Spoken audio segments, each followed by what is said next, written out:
ভাই তাহলে তো সব ঠিকঠাক আছে, তাহলে টোটাল আমার বিল কত হয়েছে? ভাই আপনার মোট বিল আছে হলো 2500 টাকা ভাই। কি কোন ভাই, বিল তো 2500 টাকা আছে, আমি তো আপনার ভিডিও দেখে আছি, ভিডিও দেখে আসলে কিছু কম নেবেন না? ও শিওর শিওর, আপনি আমার ফ্যান ফলোয়ার, তাহলে আপনি 2500 টাকা দেন ভাই। আর ভাই 2500 আর 2500 তো একই। আচ্ছা ঠিক আছে, ঘটনা হচ্ছে আমার কাছে টাকা নেই, আপনি হচ্ছে ওই বাকি নেব। ভাইয়া কথাটা বললেন কি আপনি, ও বাকি চাই মোটে গেলে আপনি লজ্জা নেবেন না, বুঝেছেন? ভাই আমি তো বাকি নিচ্ছি না ভাই, আপনি খাতায় লিখে থন, আমি দেবো না।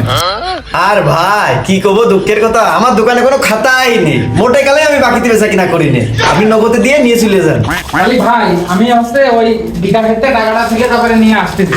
বলছি ভাই দাঁড়ান দাঁড়ান, এটা এনে রাখে, এটা রেখে দিয়ে বিকাশের টাকা তুলে আমার দিয়ে তারপর নিয়ে যান। হ্যাঁ ফন্দি থেকে মেলা কিছু আটলাম, কিন্তু কোনোভাবে পাশ কাটিয়ে গেল না, টাকা আমার দিয়েই যাতে হবে, বোঝা হয়ে গেছে।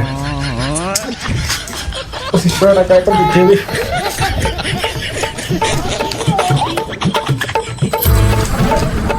ভাই নেন। এই জন্যই মুরব্বীরা কয় গো যে সদনে পড়লি গরু গাছে ওঠে। যান ভাই আবার আসবেন,